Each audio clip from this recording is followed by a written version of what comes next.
Mikey and Rinne stay in. Oh, yeah. Yeah. Hi, guys. Welcome to Mikey and Rinne Stay In. I'm Mikey. And I'm Rinne. And tonight we have our wonderful friend, Margaret Floyd Barry, author of Eat Naked, co-author of the Eat Naked cookbook. Naked Foods Cookbook. Naked Foods Cookbook is what I meant. She's basically a celebrity, so you're welcome. Yeah, not really, but thank you. A little ego stroke there. Yeah, get a little stroke. Prime me up nicely. Yeah.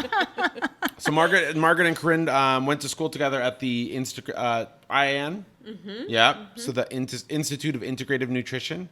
And then it just so happens that Margaret, if you guys are watching the show, you'll see she is a brunette healer of sorts. My wife is a brunette healer, and she just happened to marry a redheaded chef. So we're like, yeah, we're bizarro world versions of each other. Yeah, it's true. Basically. Yeah. Yeah, 100%. Yeah. And then they just live up the street from us here. Oh. Yeah. So we asked Margaret on the show, and she very graciously accepted. She's like possibly the busiest person I know. She's a business owner, like boss bitch business owner. She is also a mama to two little humans that are incredibly cute and amazing. And she is also a wife to a redhead. And so we're really excited to have her here because she's got some cool and interesting and unique perspectives and stories that she's going to talk about really on her journey to motherhood. And so why don't you just start us off with, like, did you always know you wanted to be a mama? Was that like a development that happened later in life? Was that, tell us about that. No. I never wanted to be a mother for most of my life. Like, I was not like the kid who, I mean, I had dolls. I must have like done mama things with them. I think other things I'm saying, like, what did I do with them? But no, it wasn't like I never wanted to get married and I never wanted to have kids. Like, that was like hard line. In fact, I used to, like, if I would pass a church and I'd see like a wedding come out, I'd be like, nah, suckers. Like, the whole idea was kind of horrifying to me. That's awesome. Until I was in like my early 30s. I did get engaged once. It didn't work out. But that sort of experience was like, oh, crap. That is what I want. And now I'm officially a stereotype. Because like now I'm like mid-30s, single, and like looking for a guy. You know what I mean? Like, it sort of like changed the whole dating filter and everything. Sure. Yeah. But yeah, no, kids was not. And I can even remember when I did meet James and we had the conversation about kids, I was like,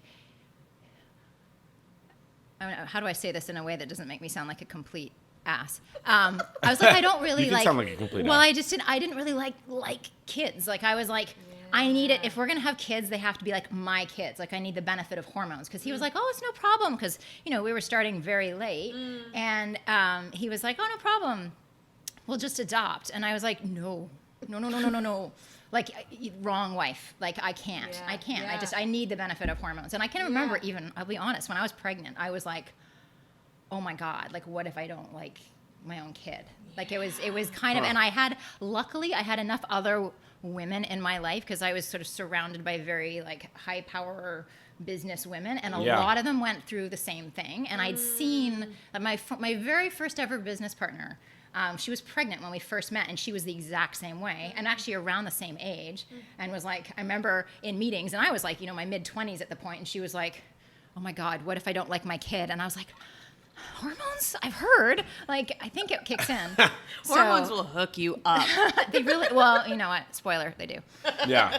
Well, I think Thank from an God. evolutionary standpoint, there is that thing where it's like the protective mechanism just like locks in. 100%. The like, this is the smell of your baby. It's Completely. like, you know it from like an animal perspective. It's like, oh yeah, I need to protect Completely. this thing. Completely. Cool. So, Did you feel that when because your firstborn is now 7, so that was 7 years ago. 7, yeah. What was the experience like of sort of meeting her for the first time? Because I know that we're going to talk about her birth story, which...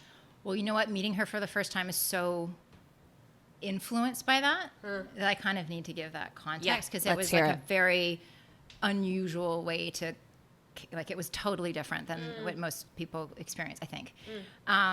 So yeah. So I mean, so like long story short was I had a, you know, we were very blessed. We got pregnant very quickly. I had a very healthy pregnancy. And I did all the things, you know, so I'm a functional nutritionist. So like I ate all the right foods. I was eating like liver and my raw milk and all my green juices and all these fermented foods. Like, and it's actually really interesting because babies develop their palate in amniotic fluid. Yeah. Like they can taste the food. I know, I've heard that. And my first daughter is like, I mean, that kid will eat anything. I mean, you guys know Sia. I mean, this child will try anything. Yeah. You know, she comes like, I remember her drinking a green juice, and it was not like green juice, which is like lots of apple with a tiny bit of like spirulina thrown in there. This was like straight up green juice, probably not a fruit in there. Yeah. And seeing her just be like, oh, and like drink it. And I was like, yeah, I drank one of those pretty much every day of my pregnancy. So awesome. like, of course you love that, right? Wow. So yeah, so I did have a really good pregnancy, and I was really, you know, when it comes to like choosing your birth environment, because I came from this like natural health community, and actually I think also my religious upbringing, which I never talk about, but I was raised Christian Scientist. That is not Scientology. I just need to like make that super clear. I did not believe in aliens. But with Christian Science, there's like no reliance on medical support. Right. So a lot Pray away the disease, sort of. Essentially, it's a lot more complicated than that. But yeah, it's definitely like, you know, sort of you lean on spiritual resources versus like material and like sort of like the physical resources. Yeah. And so a lot of Christian Scientists do home births and do natural births and like don't go to medication and don't go to hospitals as their first line of support, right? So were you born at home? I was not born at home. I was born in a hospital. Okay. But it's very common. Like I was always raised that like sort of it's medication and hospital environment. Like that's the very last recourse. Yeah.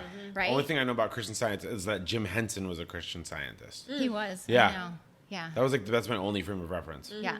And I think he had like a fairly curable form of cancer or whatever. And so it was like they were like, had he gone to the hospital, it would have been fine, but he didn't. Oh, and then he died. Yeah, he always complications. I know the bad. No, I know. Yeah, that's probably true. But well, and there, you know, so that's a very complicated thing, and I'm not part of the religion formally like that anymore. But there's just like a lot of similarities there in terms of like I was sort of going to these natural solutions. But I will also say, just straight up, I was freaking terrified of hospitals. Yeah. And I had it so drilled into me. Like I'd seen the birth movies. I can't remember what they're called, but I'd seen them all. And it was very like portraying of like, oh my gosh, if you go to a hospital, it's like they're going to inject you with all these drugs and they're going to force you to take an epidural and you're going to end up being induced and it's probably going to turn into a C-section. And, you know, like it was this such a medicalized experience. Yeah. And I was like... Are you seeing videos from the church?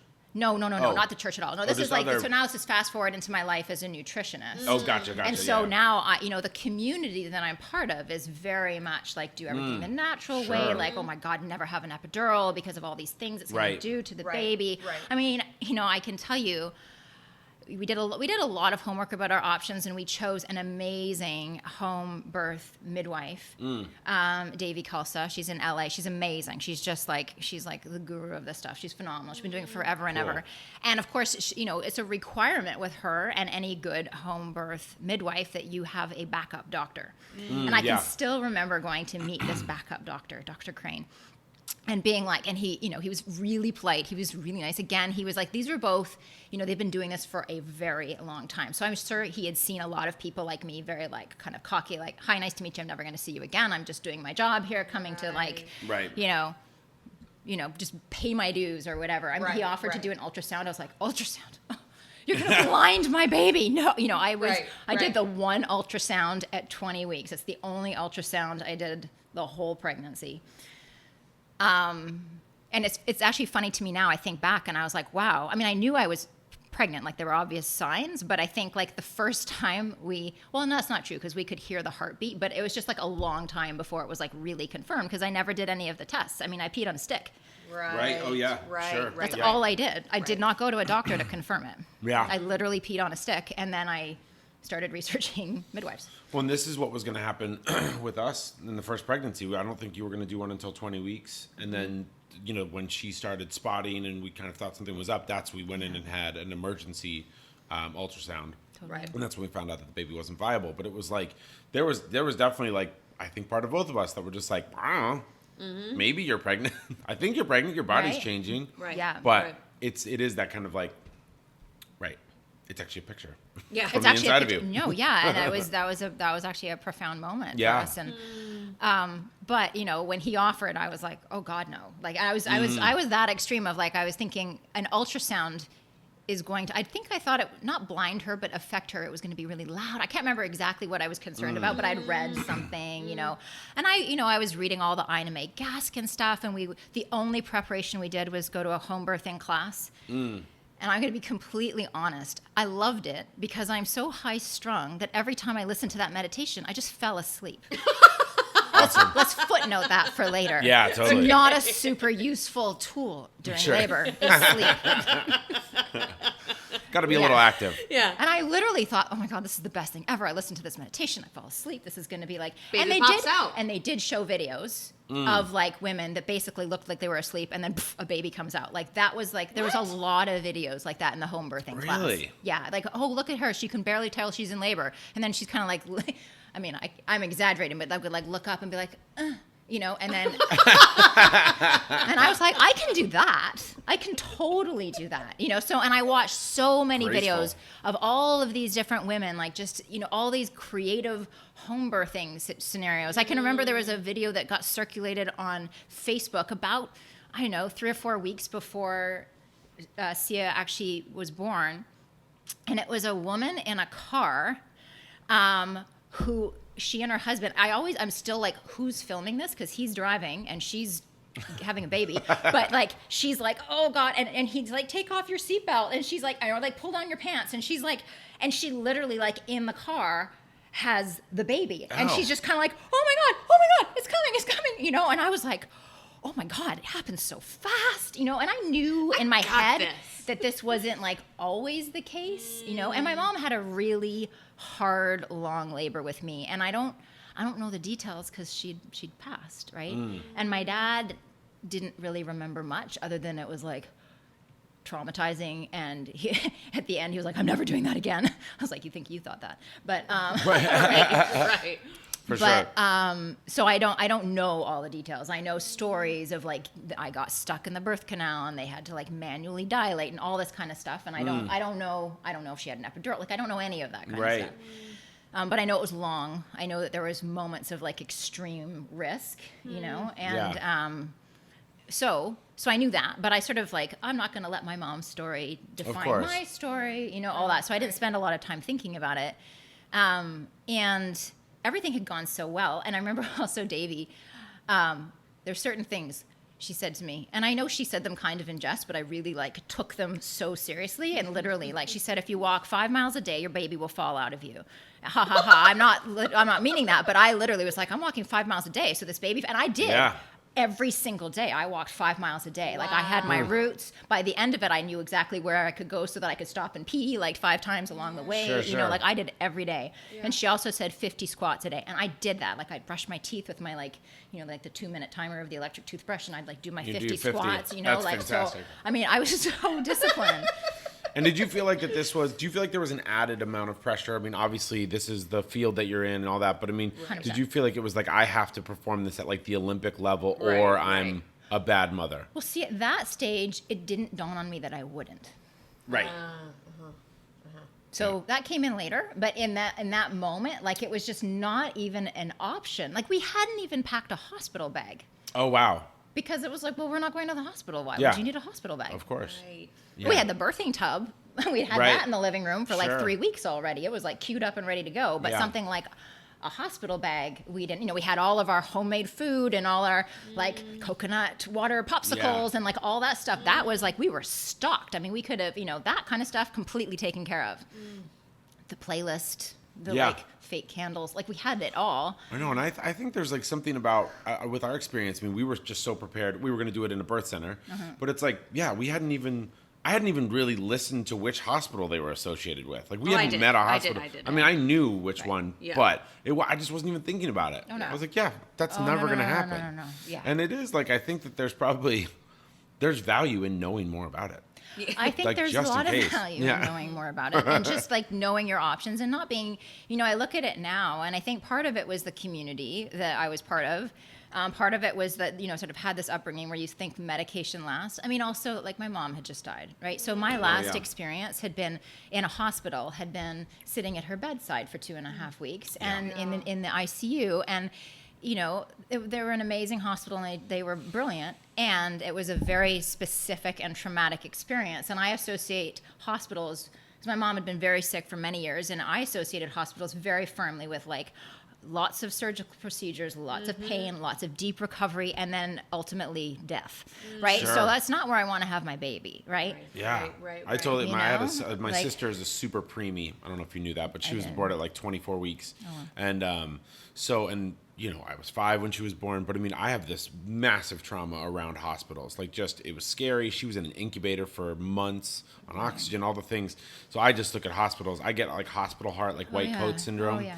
super high, heart rate and things when I go into the hospital, because it's just like, yeah, this is where bad things happen. Like this is, it's like there are very few positive memories and feelings that you have around hospitals generally. So it's like, yeah, I totally get that. I know. So we didn't prepare for it, and I was already advanced maternal age, right? So I was automatically slotted into that sort of random high risk. And bless Davy, because I went 2 weeks over, which no one would let you do, but she did. She was like, no, we're monitoring, her heart rate's great, and she knew I was doing like all the things. And so I can remember, like, we had such the vision of the birth was so idyllic. I can remember the people from the hypnobirthing class. You'd get like notices, right? Like, oh, so and so had their baby, and it's so and so. And I was like, oh my god, when's this baby gonna come? I want to get this thing over with.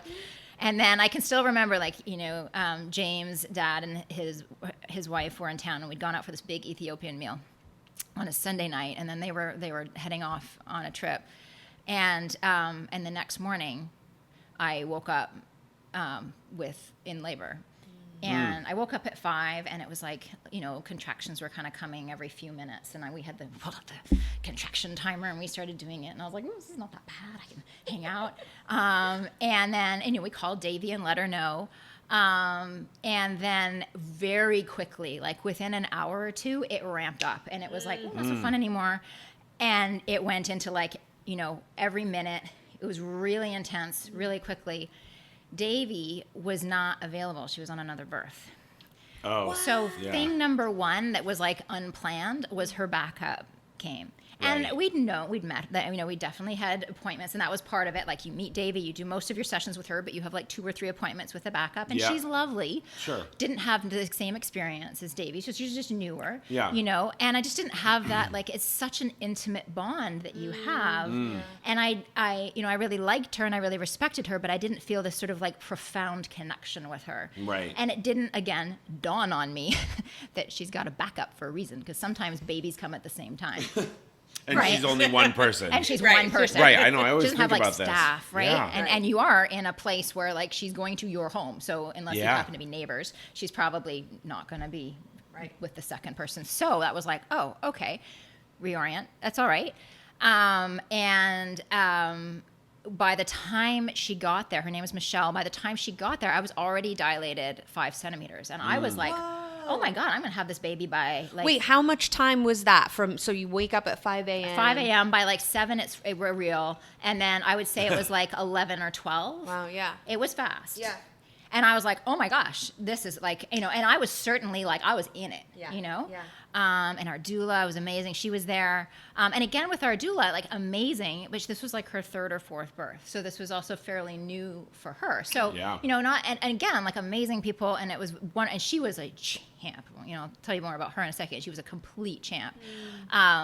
But we were just sort of in an environment where there wasn't as much experience like especially like having Davy there, who had done this, for so many years. Right. Yeah, of course. Right. Or, and then in the absence of that, having somebody, and remember, we're at home, right? So it's a Yeah. different thing than if you're at a hospital Yeah. where there's sort of these sort of backups, right?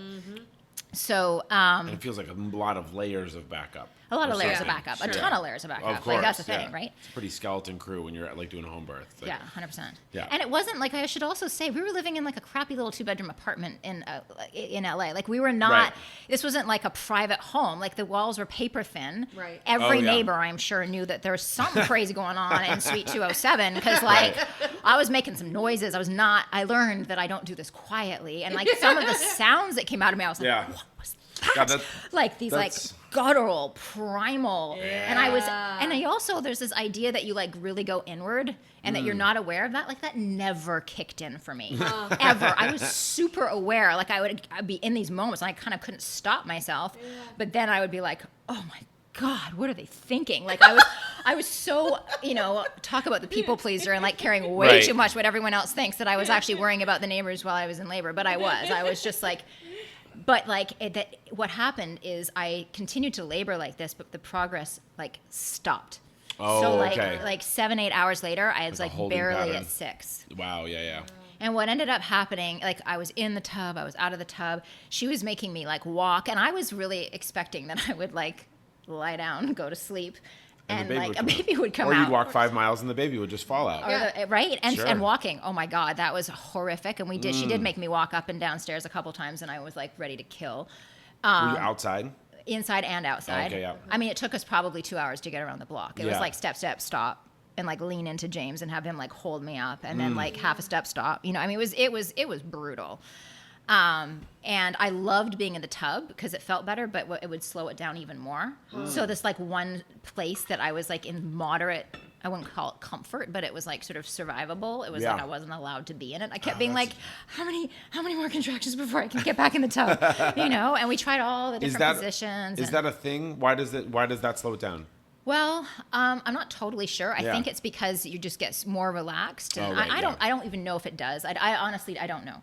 Right. All I know is that she wouldn't let me stay in it for very Okay. long. And I Trying didn't to go like that. tubbing. Come on. Yeah. And so, so this kept going, and my water hadn't broken either. And so she actually ended up breaking it. It felt like she used a knitting needle. I'm sure it wasn't a knitting needle, but that was sort of like, it felt like we were sort of in that like era. I was like, oh wow, this is really, and I was We've kind of all heard night. things like that before. That it's very Pretty, aggressive. yeah. Well, but I think that's what they do in a hospital too. Like it's also no, what happens. no, like, it's like, totally. but it's just like, Yeah, it's sure. like a balloon, right? Like, Yeah. And I mean, bless Juliana was our doula. She stayed up with me all night. The midwife went to sleep. James went to sleep, and I, every minute, all night long, had these insane contractions. And she was like every single one, cold cloth on my forehead, rubbing my back. Like she Cool. did not miss a single contraction. She was Wow. so there for me. Yeah. Like I almost think it was because she knew that she did that. Like I think maybe a overcompensating. more seasoned would be like, you're on your own for a couple. I need to like take care of myself here for a second. But she was like right there. That's It awesome. was amazing. How many babies has she helped with now? Hundreds, probably. She doesn't do it anymore. Oh, okay, yeah. I think she did like 1 or 2 after You were ours, her last. right? She was like, yeah, that was way too Like, traumatic. fuck, I was there for every goddamn contraction. What happened to my neck? That was the worst. Right. So so Monday, now we're into Tuesday. And so it's like Tuesday afternoon, and this has been going, at first I was like, for like the first hour in a bed, I was like, ha, ha, ha. And then I was like in it, but I was like, this is doable. And then it just became like not doable. Like in the night, I was like, I don't know that I can keep doing this. And the Yeah. next day, it was like, I really don't. But we were so attached to this. And James and I started having these conversations, and I was like, I'm just like, and it was like I was at 7 centimeters. I'm like, oh my God. Like, I don't know that I can do this for like another 2 days and get to 10 and then push a baby out. Is that what it is? Is 10 is the I don't know. 10 I don't is know the that. magic number. You Oh, want it to is. get to Okay, 10 yeah. centimeters. Okay, yeah. And I was like, I just, Can't picture what a centimeter is. a centimeter? It's like a third of an inch or something. No. I don't know. We'll Half look it an up. inch? We'll look I'll it up. Google it. It was brutal. It Yeah. was brutal. And it was, so we're like late afternoon on Tuesday, and I was like, I just can't. Like, Yeah. I can't keep doing this. Yeah.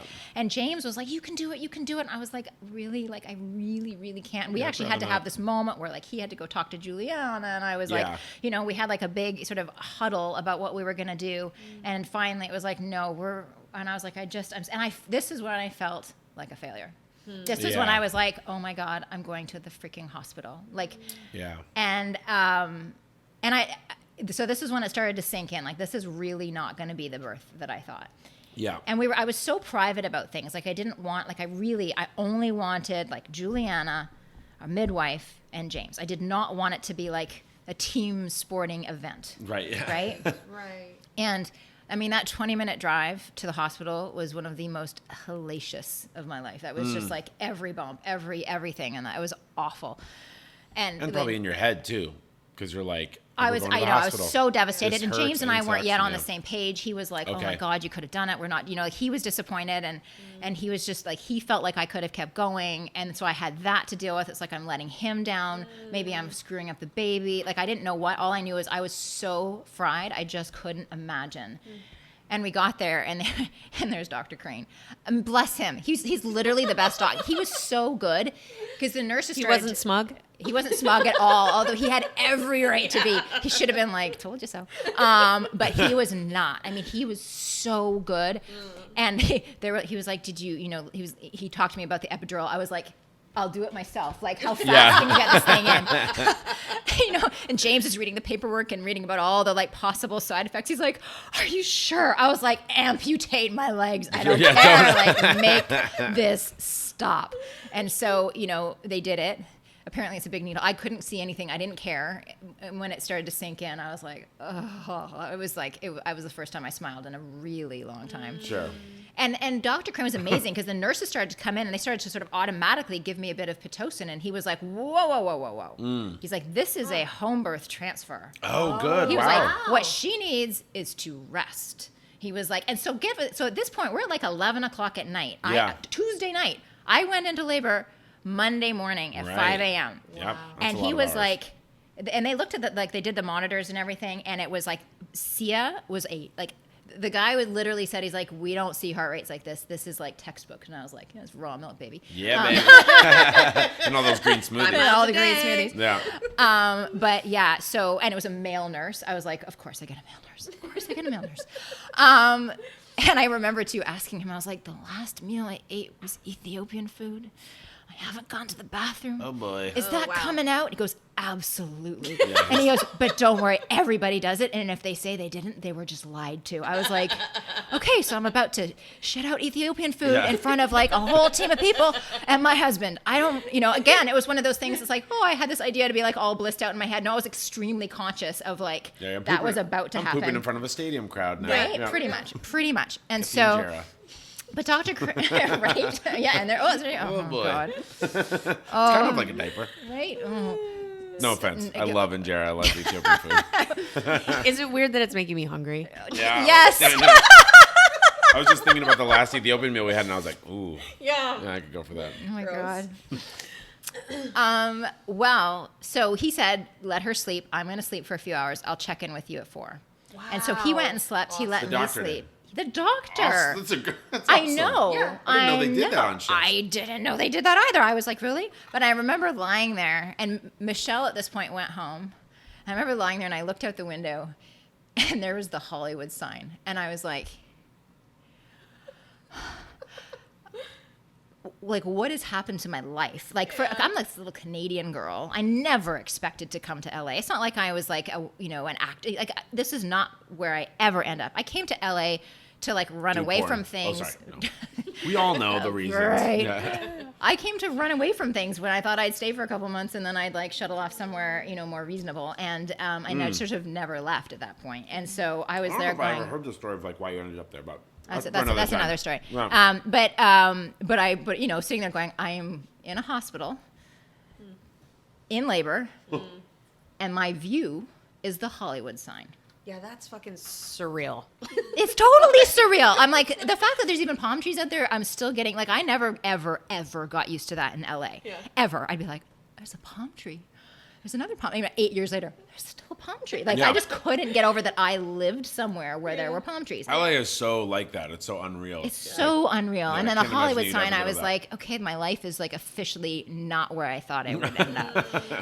And so then he came to check me at like 4 a.m. I had dilated nicely. And I did give me a tiny bit of Pitocin, but it was like the lowest possible dose. And Pitocin it's a cervical softener? Yeah, Or it no? basically helps to speed up the contractions. Okay, right. It's like a synthetic form of oxytocin, Okay. I believe. And Cervix softener. cervix softener. Like a stool Not a doctor. Yeah, it's kind of like us. Yeah, I don't feel like that thing gets. I mean, soft, not the right word, but breaker opener. So we decided it was time to push, and that was really weird because I couldn't feel anything. So they had to, because they titrated up the dose of the epidural to my wishes. That was not them doing it. That was me like, oh my God, I do not want to feel anything. Like, fast forward to second child, and I did have an epidural, and it was not nearly so intense. I could, it was not this sort of like I probably could have stood up if I needed to. Whereas with this, it was like, until they turned it down, I couldn't feel my legs. I couldn't feel anything. Yeah. So they did turn it down, but then they turned it like way down, and now I'm feeling everything. But for the first while, it was like I was literally looking at the monitor to see when I had a contraction, and then pushing and timing it based on what I'm seeing on a monitor, like a computer screen, versus like any communication from my body. It was so weird, and so I was expecting to be doing this in a small, intimate environment, ideally in a tub with like my husband, a doula, and a midwife. Yeah. And I had a full team. Like it was the full like push, like 6 people. I don't know where all these nurses came from. There was a posse of people. They bring them in like at the Macaroni Grill when they come to sing Happy Birthday Oh to my you or whatever. God. They all come there, Students? push Was there any squad. students? There were probably. Yeah. I'm sure there were students. Yeah. And there was also, and Davy at this point had delivered the other baby, gone home, had a full night of sleep, and now she was free. So she came. Wow. Yeah. And Juliana was there. And then I popped a massive fever. So Sia, rock star, the whole like heart rate literally never changed. They were just like, she is doing great. Mama, on the other hand, just spiked a fever of like 103. Whoa. So now they're giving me antibiotics. And I mean, how many fermented foods and how many probiotics did I take during that freaking whole pregnancy? Right. And I'm just like, oh my gosh, I'm crushed. I am now, like, I had made peace with the epidural because it felt so good. But as soon as that antibiotic was injected, I was like, oh, that was like the next level of failure. And I'm pushing, and I'm feeling so distracted. And there's so many nurses on me holding ice packs against me. Like I have a whole posse of people just like holding ice on me. Let alone the people holding up my legs in these various positions. And then Dr. Crane's in there, and they kept saying, head, we see a head, we see a head, we see a head. And then they'd be like, and it's gone. We see a head, we see a head. And this was going on for like 2.5 hours, okay? And I'm already like, we're into the 40-hour mark, like 42, 43-hour mark at this point. Marathon. And so, and at one point, he's like, hey, Davey, come feel this. I've never felt it before. And It's exactly what you want to hear. from your OB who has delivered like 8 million babies, right? Yeah. And I remember James being like, hey, here. And I'm like, shut up. What did they just say? And Davy comes in, and she like feels, and she's again, like between these two, I can't even imagine the thousands of births they have seen. Oh, She goes, yeah. I've never seen that wow. either. And I'm like, what? And I just like, what have you never seen? And he was like, you have some like, I don't know if it's an extra bone or, he's like, but she's getting caught on something, and it's like scraping up and down her head. And that's what's not. And I was like, okay, what? And then he was like, well, I'm really confident we can get her head out, but I'm not sure about the rest of her. And I was like, okay, stop right there.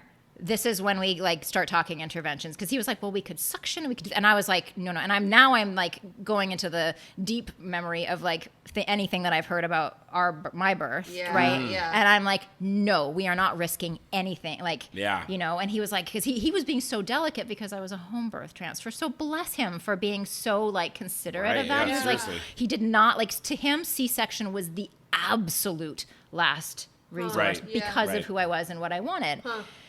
So I was actually there going like, no, I think C-section. He was like, are you sure? We could try this, we could try that. And I was just like, as soon as he said, I'm not sure about the rest of her, I was like, it's just like, no, you just no. What a big statement. No. Yeah. And James was like, no, C-section. Okay. And so they made, and then I was just like, oh my God, this is like everything I didn't want, right? Yeah. Like everything I didn't want. And it got wheeled in, and I don't know if it must be standard procedure, but they upped the epidural, and they added whatever they add to like make sure you really don't feel anything. Right. They strap you down like you're Jesus, right? Like I was literally pinned with my arms like this. Really? And there's a big curtain, and they're doing all the Oh. stuff right there. So Wow. because they can't have me risk moving at Sure, all, sure. right? they let both Davy and James into the OR. Thank goodness. Wow. And Davy was amazing. She literally got down right by my head and she was like, okay. She walked me through everything they were going to do. She was like, before anything, she was like, you need to know that this is not a gratuitous C-section. This is like, 50 years ago, you probably both would have died. Like, this is life saving. This is why they invented. So she's like, you need to know that this is saving your life and this is saving your baby's life. Wow. And she's like, and I'm going to coach you through birthing this baby. Cool. And so she was like, okay, you're going to feel this, you're going to feel that, and she's like, when you feel this tugging, I want you to just mentally, you're just pushing this baby out. And she was like coaching me as though I was pushing the baby out, but to like emotionally sort of push her. And I mean, I can't even, like, she was so incredible. I can't even, I don't know how I would have done it without her, And with the curtain there, I'd imagine that helps you to kind of leave the space a little bit and get into the... 100%. I had no idea. I mean, I could feel tugging. She's like, you're going to feel tugging. It's going to feel a bit weird. And then I remember her going like, James, you're going to want to watch this and you're going to want to get your phone out.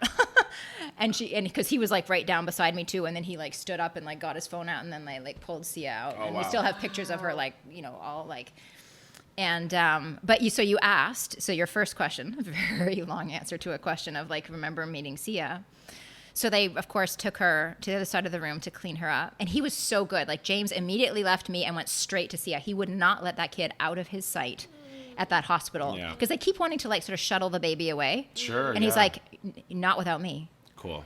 So we got a lot of dirt on what goes on behind the scenes because he went behind the scenes with them whenever they took her. Wow. But they did like the basics and then they brought her over to me, but I'm still strapped like, whatever. And he kind of brings her over to me and there's just this like head. And I can't remember if she was crying or not, but there was just this, and I remember looking at her and I was like, she looks like an alien. Like like there was in that first moment, I was like, I couldn't quite see her because she was so close. I couldn't hold her. We couldn't touch other than he kind of like pushed her cheek up against mine. And I was like, no, like I was kind of like, oh my God, this is my worst nightmare. I don't like I don't have that connection, right? Because I didn't, and I literally was like, oh my God, like, I don't have the connection. Like I don't, and all these stories went through my brain. Like I don't have what it takes to be a mother. I just failed the birth. I just like, I had all these antibiotics and then they did a C-section and like all the things started to pile in. And then, Sia and James are off, right? Like they're off to do whatever they do. And it's way more intensive when you've had a C-section than if you've had a natural birth. And I was just there. And Davey did stay with me for most of being sewn up. But then they Were you strapped down the whole time you were being sewn up and everything too? Totally. Wow, okay. Until they moved me off that table and put me onto a thing where they took me into a room. And then I was in the recovery room completely by myself with this with this dude who was like sort of monitoring. I can't remember if Juliana was actually, I think Juliana might have been there too. I can't totally remember. And Juliana, she's stuck in that whole time. I mean, this is like 48 hours. I know, wow, good for her. She was born at 44 hours. And what was Davey's role? Like, does she become another doula? Basically. Okay. 100%. Yeah. Although she and Dr. Crane had such a good relationship. That's why, the things he was kind of say, inviting her to like do was because he her. has such respect for her. He would never, I don't think he back up for pretty much anybody else. She's just like, she is like the one in LA. Okay. Cool. And did he know her? Like, did they have a relationship? 100%. Okay, 100%. Right. 100%. Got it.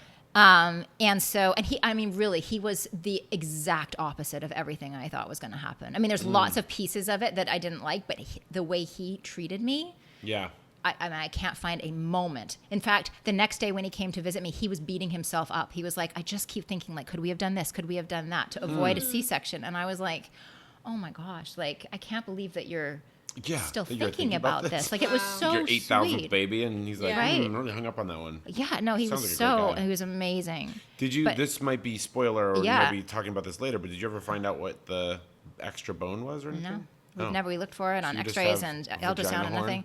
Well, it didn't show up with Sasha, so I don't know. Oh, interesting. Wow. Sometimes things can kind of move around. But Sia did show, she had a huge scrape on the side of her head. Like, you could tell that she'd been like rubbing up and down against something for 2.5 hours. Oh. But That's so interesting. So I'm in this room. It felt like hours. James says it was like 20 minutes. It felt like hours that I was just lying there, and they wouldn't let me eat. So I still haven't eaten. right? And I did poop. I can still remember every time I pushed and I saw someone like sweep in and like clean something. And I'm like, Little poop there's vacuum. more Ethiopian sweeper. food. And I was like, how is James ever going to look me in the eyes again? Like, I can't believe what he's eat seeing. Ethiopian food. Or I was eat gonna- Ethiopian food. Oh my gosh. I like the idea that there's a shit sweeper. Yes. There is a shit sweeper. Yeah, I there love that. totally are. There's multiples. Yeah.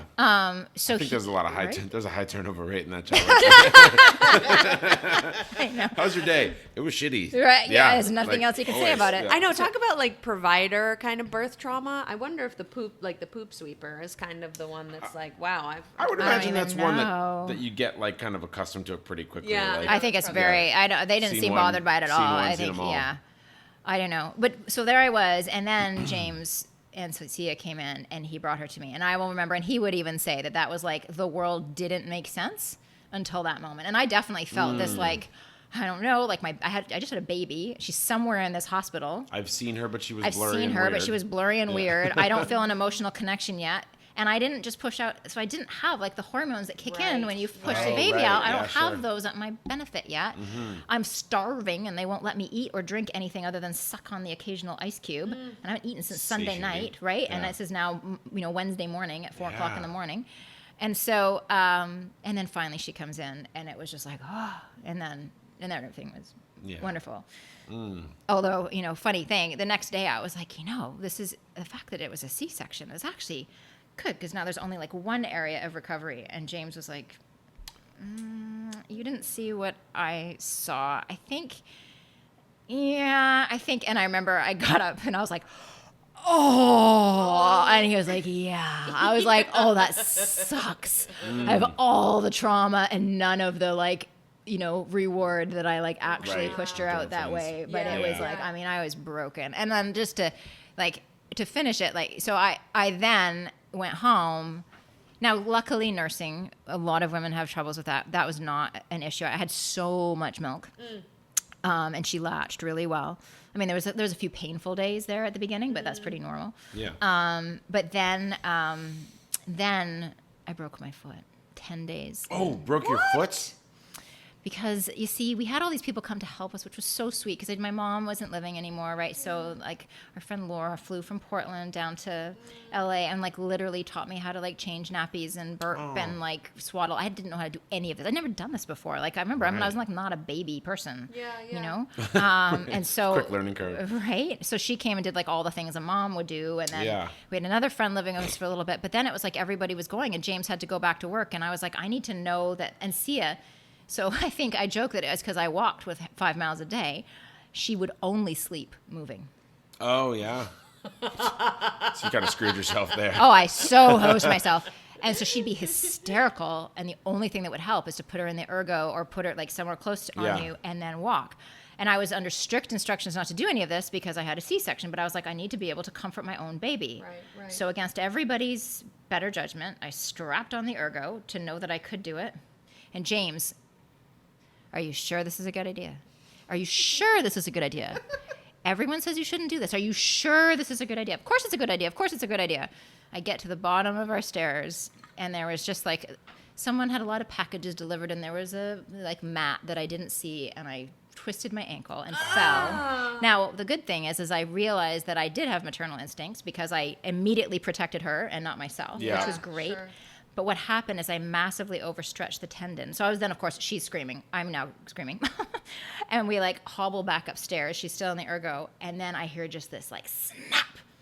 Yeah, and I pulled like that bone, the long one on the pinky foot. Or like Fifth metatarsal. Yeah, snapped it right in half. Yeah. And so, so it was like, it was just Ow. this, like, we had to go get I had to go get a cast. Now I really can't soothe her.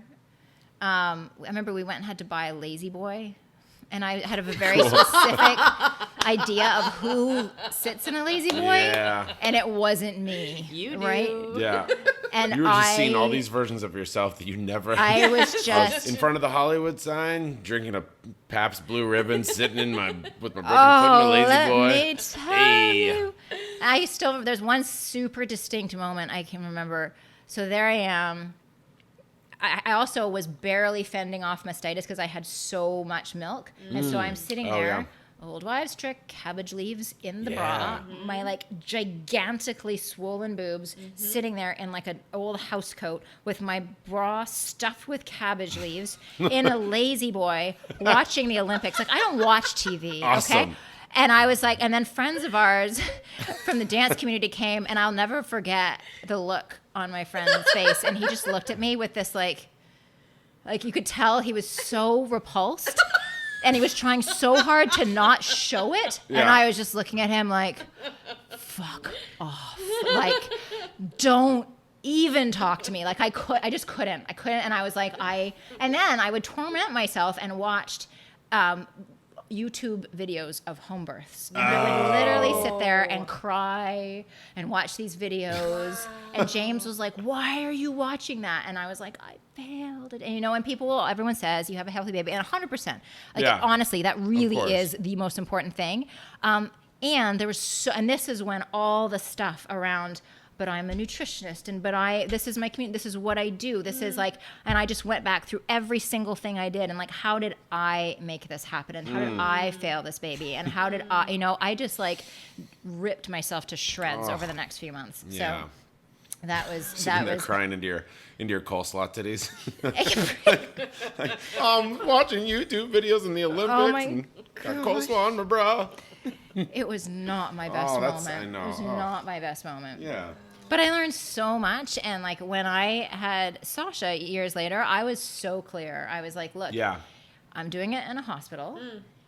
And I mean, we were also in Portland at that point, so it was a very different hospital experience. And all the things that we had to sort of beg for at Cedars in LA was like just basic standard of care here. Yeah. And you saw that, like, for sure. Oh, 100%. Yeah. I mean, we've heard they that from don't so even, many they people, do but- like bedside, or they call it breast side. Like, they don't ever take the baby away from you. Like, they Right. do all the I care never heard that. while you are, they will like, if the placenta cord is long enough, they'll just put the baby right there. They take you, yeah. like you do, like, it's not even, you don't even have to ask for it. That's just what they do. Yeah. Right. So all the Cool. things that we like really wanted, they were just like, of course, that's what we do here. Cool. How did you get there? Because that seems to me like a momentous leap to go from, I have completely failed as a woman and mother to like, I'm doing a hospital birth. I'm so clear. I'm empowered. I know exactly what I'm doing. What'd you do? A lot. I mean, it was 4 years later. Yeah. A lot happened in that time. Yeah. We had a miscarriage in that time. And I was also really content with one because I'm an only child. And so the idea of anything more than one was like kind of mind-boggling to me. Although the miscarriage made me really clear that I actually did want to. Although then I did still kind of back and forth for a little while. Like I really clear, and then the further away I got from it, then I sort of talked myself out of it. And I think there was an element of like just protecting myself. And it wasn't until we moved to Portland and had a house and a sort of an environment that was a bit more conducive to more children that it was like, okay, maybe we could consider this. But then I was, talk advanced maternal age. I mean, Sasha was born a week before my 42nd birthday. Okay. Right. So I was in every high risk everything at that point. Yeah. And I was a VBAC.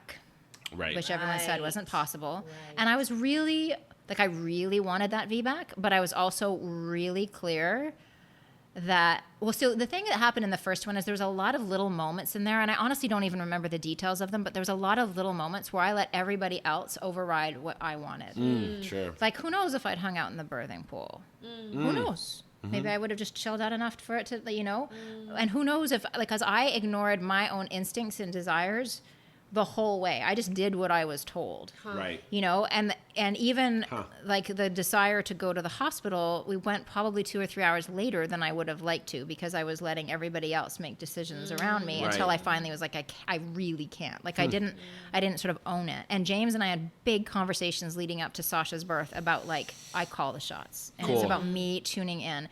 And we had a doula who was sort of Davy's ilk, and that she'd done thousands of births, and she knew everybody at OHSU. And she was like, she fought for me so many times. Like there was times where they were like, because it was also, apparently I don't have babies quickly. And so Sasha was like in the 30 something hours, but when I did like 20 something without medication, And then and then they did the nitrous thing. I remember hearing one of your other interviewees talking about the nitrous thing. I think all it does is give you something else to think about because it's like a very sort of complicated timing thing. You're like, I think I'm going to contract. I don't know. Okay, here it comes. And they have to do it just before. And you're like, so like, well, because like I got nitrous to have my wisdom tooth Yeah. pulled, right? I mean, it's not, that's the level of pain that you're dealing with when Yeah. you're getting nitrous. Like, yeah, no, it's not birth. I didn't really feel any change in pain. I just felt a focus. I could sort of pay attention elsewhere. Right. But there was definitely like, at this point now we recognize like I could do it. It wasn't like I was having fun and it wasn't comfortable. It was really painful and I do contract a lot. But then there was a point where I was like, oh, and I just went over the edge. Can't do it anymore. And James recognized it in me too. So he was like, yep, here we go. And we asked her the epidural. And I remember because the epidural didn't like really kick in at first. And I was like, no, you can turn that puppy up a little bit. And they kind of kept doing it. And then finally it was like with Sasha, you know, sort of always down to the line. You know, they were going to induce me Monday morning, you know, if I hadn't gone into labor at that point. Yeah. And I went into labor like 10 o'clock Sunday night, right? Oh, yeah. After Thai food, apparently ethnic food and meat. Yeah, I was going to say. Labor. Well, that and acupuncture from Miss Kren here. Oh, yeah, that's right. You did that. Oh, yeah. It was not the most pleasurable acupuncture experience of my life. It's not a spa treatment. No. But it worked. But so it was kind of like that the whole way. They kept having these markers. And it was like, oh, if you haven't progressed to this point at this point, then we're going to do this intervention. And literally it would be like minutes before, bang, I would hit the marker and they'd be like, okay, we missed that one. That's like, so cute because that's kind of so that's Sasha. 100% Sasha. Like to hang out with her, she was like a late walker and she's kind of just Completely. like, I'm going to do my own thing at my own speed. Yeah, right? She's like, do you have a deadline for me? I will just meet it. That's awesome. I foresee a lot of issues in high school and like essays and stuff. But she's going to be like the one who rad. stays up all night. She's going to be a procrastinator like my God. Mikey. It's so interesting to hear stories from women who've like what they do on their second birth, Yeah. second So different. pregnancy, because they're like, I went through all these things, you know, even if the first birth was easy, but there's so many people, if they've had a home birth or if they've had, you know, something that's like, you know, a little bit of a harder choice, they've been like, it's the second one. Because they're like, yeah, I'm going to do that. I'm going to go through it, like whatever. And it's like, I know what my body is capable of. 100%. I've got the confidence. And I think that's true for you too, after the miscarriage even. Just like knowing, I don't know, my body's a badass temple. 100%. I can fucking go through some things and come out on the other side. Yeah, no, I was definitely a completely different space, way more in charge. And, Cool. you know, when I did dilate, again, I've been like 30-something hours, and they were like, okay, ready to push. And I was like, I need a nap. And everyone just sort of stopped and looked at me. And I was like, This is how I do it. I need a nap. Yeah. And this is when my doula kicked in. She's like, she gets a nap. And they were Yes. That's awesome. and they were literally, and she was like, you know, she's like, the baby's not under any duress. Like, there's nothing here other than it's the middle of the night and y'all want to go home. Like, nothing here preventing her from taking a nap. Wow. So Awesome. the doctor just kind of looked at us and she was like, you have 1 hour. And so Awesome. I was like, great. So I like lay on one side for 30 minutes and I lay on the other side for 30 minutes. And I'm like, great, I'm ready to go. And I was. And I got the energy I needed. And God, I need a nap doula to tell Right? you that I need a nap. I'll say I'm going to take a nap, and Corinne looks at me and like rolls her eyes, and just I know that like she loses a little bit of love for me. I'm like, dude, I want to take a nap, so I need my nap doula, my nap advocate. I don't know. right? Nap Oh advocate. my gosh. That's great. I'm curious about your, you know, do you work with pregnant women? Do you work with women that are, or even just women that want to conceive? All the time. And do you have, like, it must color the way that you talk to them and counsel them, and does your birth experience kind of come into the way that you now work with women? You know, that's so interesting because I am so careful never to try to impose any of my, especially the birth experience. If there's anything that this has taught me, is it's so hyper personal. Yeah, You know, like when yeah. Sia was born and I was torturing myself watching home birth videos, I was part of a bunch of Facebook groups of all these like crunchy mamas. In fact, I think one was called like Crunchy Mamas Facebook group. And they were all like sharing, there's a bunch of us pregnant at the same time. They were all sharing these amazing home births. Yeah. And I was like, Hero stories. and I just retreated. Like I was like, I Yeah. can't even share what's going on for me because I feel, you know, and there was always a lot of like, oh, epidural does this. Oh, this one does this. This study came out, that study came out. And I was like, I feel so, there's a term I learned recently within like the sort of spiritual world of this sort of like law of attraction. It's kind of like spiritual terrorism. It's like if your life isn't perfect, it's because you're not like attracting the good shit, or like you're not in alignment, or like whatever it is, and it can become this double-edged sword, right? Yeah. And I actually saw that with Christian Science to a certain degree with my dad. Anytime he was having a physical struggle and wasn't able to sort of correct it. Like you could see this extra layer, like the longer it went on, not only was it that he was now feeling badly, but there was like he was extra feeling badly about because he was still feeling badly and he sort of shouldn't, Yeah. So it gets really complicated in a hurry. And it was that same kind of thing. It was like, and I was like, before Sia's birth, I was right there with him. Yeah. Right. Sure. And so if it changed me in any way, it changed me. And then I am so quiet about that. And I'm so supportive of whatever the mama wants. It's like, here's, and I get lots of questions. Should I encapsulate my placenta? And should I do this? And should I do that? And I'll give them what I know. And I'll give them, sort of pros and cons. And then really just try to help them tap into what is right for them. Because it is just not, it's so hyper personal. Like for some people, totally. it's the like the idea of a home birth is the most terrifying thing on the planet. They're like, how could you even contemplate that? And then for others, it's like, for me, it's like the exact opposite at first, although now I'm like, absolutely have a baby in a hospital. It seems like a really good idea. Yeah. So, it's, I just think it's so important to honor, I think to educate yourself, to have lots of plan B's and C's and D's and A's and be completely, and it's just, you never know. You never know, Well, and like you said, be an advocate for yourself and like know what you need. Right. I will say, if there's anything I push, is I'm super in favor of a doula. Yeah. Cool. Because you're just too tired, right? Like even if you know what you want, there's the white coat syndrome that creeps in. There can be issues between you and your spouse because everyone's tired and it's so many emotions. And to have somebody who has sat with you for many hours beforehand, gotten super clear, and who can like really be there for you and just like show up. Yeah. I really think that's, and actually it was amazing. We weren't going to have a doula for this one, the one at the hospital, because I'm like, there's all these nurses, it's going to be more help than we need. Yeah. And it was our OB in OHSU who was like, I strongly recommend that you get a doula. There's all this new research that shows the risk, the chances of a VBAC, a successful VBAC, are like way higher if you have a doula. Wow. And I remember being what a like, cool study. right? Who funded that? I know. Well, this is OHSU. You guys are important. Well, You're in the right place. I know OHSU is rad. So I was like, okay, and that's why we went out and because we really only got her like sort of 2 months out of from the birth. Wow. But it was an amazing decision, and she really helped. Like, as I said, like I asked for something, and they kind of, you could feel the mounting pushback, and she was just like, she gets a nap. Like, Wow. That's so great. Yeah. I mean, it's just, I was joking about the nap doula, but I mean, like it's like, what an awesome thing to have in so many places in your life that we don't have like a doula. Like a doula, we think about only for pregnancy, but it's like, God, how many? Like, there's so many life decisions that I've made that I would have loved someone to help me usher through that decision or that moment or whatever it is, like a grief doula after a death or something.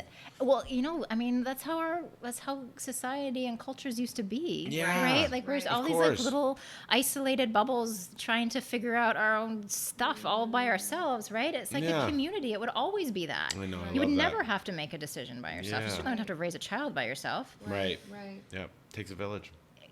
I can remember, Sia was not an easy child. I mean, bless her. She's like the most amazing kid ever. Loves you. And she's like a lot of work. And I remember the first time I like hung out with a friend of mine who had a baby, I'm like, they sleep.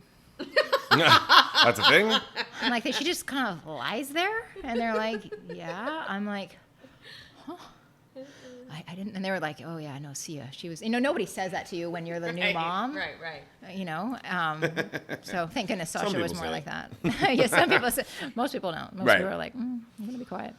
This was wonderful. I know. Yeah. I feel like you took us on not one journey, but like many journeys. Yeah. I feel like you've lived like 100 lifetimes, and it was just really, I think, so valuable to hear your story, and then I just feel honored that you opened up in the way that you did. Well, thank you for having me to talk. I've never talked about it like this, so We love it. Yeah. I don't know if the world is ready. Do you mind if we play a little game with you? Just a quick little game at the end to finish it Not up. at all. Okay. So this is something we like to call 5 favorites. 5 favorites. And we're just going to ask you your 5 favorite somethings, and you're just going to insert your answer really quick. Rapid fire. Rapid fire. First thing comes to your mind.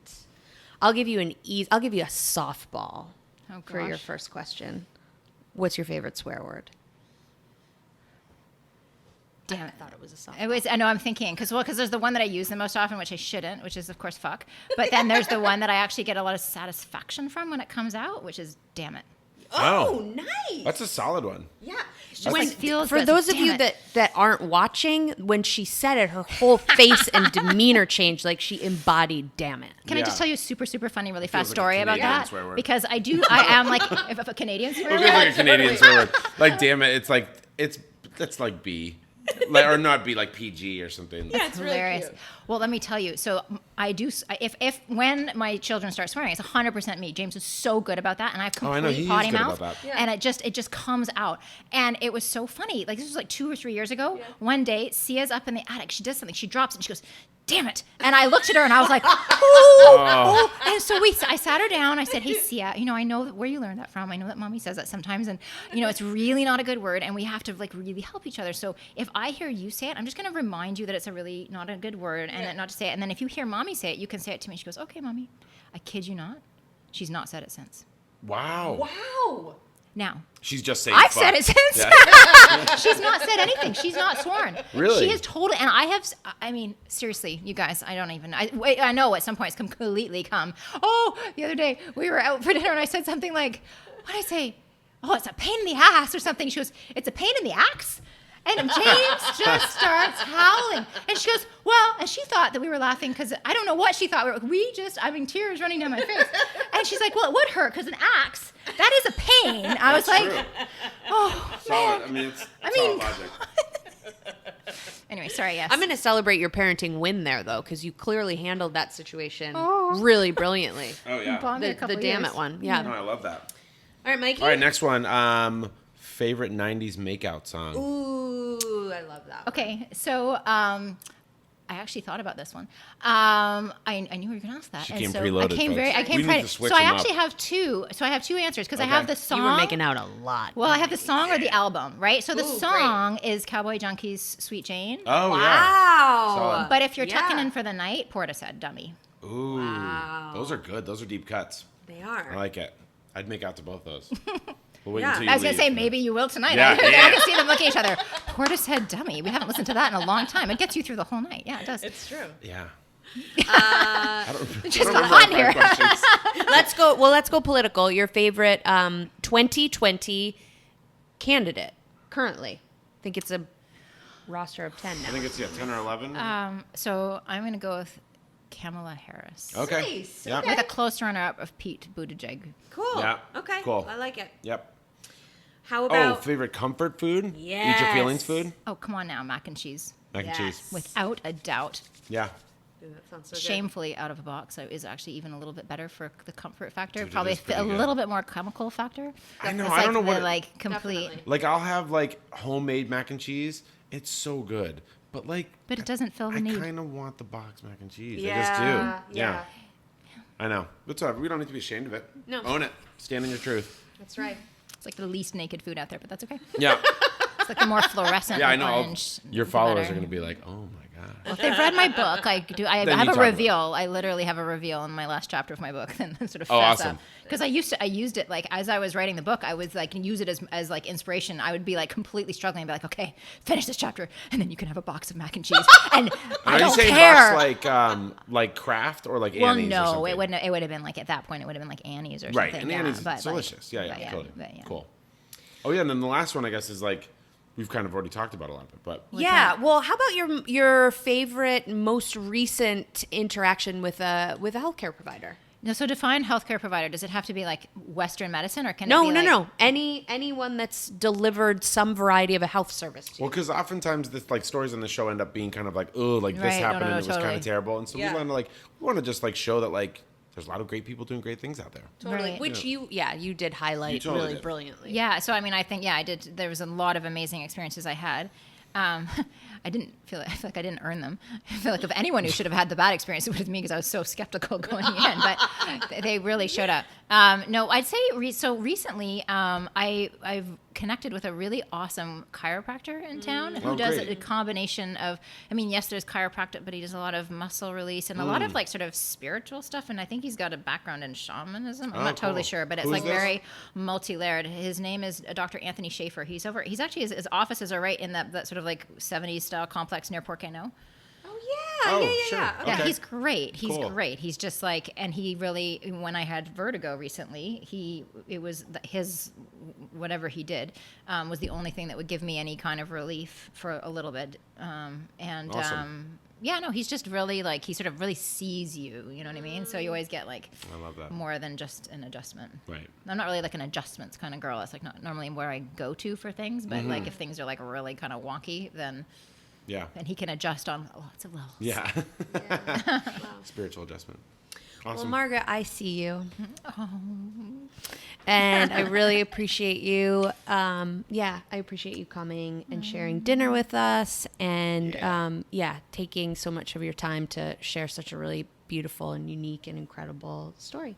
Thank you guys for having me. Thank you for being a friend. Yeah. Come on. All right, you guys. So join us next week for another episode of Mikey and Rinne Stay. And I think it's going to be us two next week. Yes, I don't think no we're going to have an interview interview. next week, yep. Yeah. But Margaret, thank you so much for coming. Thank you for having me. It was really, really awesome. fun. Do you want to plug anything at the end? Plug anything. I don't know. Yeah, plug away. Eatnaked.com. Our enormous listener base. Well, eatnakednow.com, although it's about to change, but I'll let that be a reveal for down the road. Nice. Well, I will just say that my clients, I'm a functional nutritionist, and I do, most of my clients are like women in their 30s with Hashimoto's trying to get pregnant. So if that happens to be you, that's Wow, actually kind of like what I do. Great. Cool. Yeah, that's great. Okay, thank you. Thank you so much. I'm Mikey. And I'm Rinne. And tonight, we're gonna stay in. We're staying in. Bye, guys. Bye.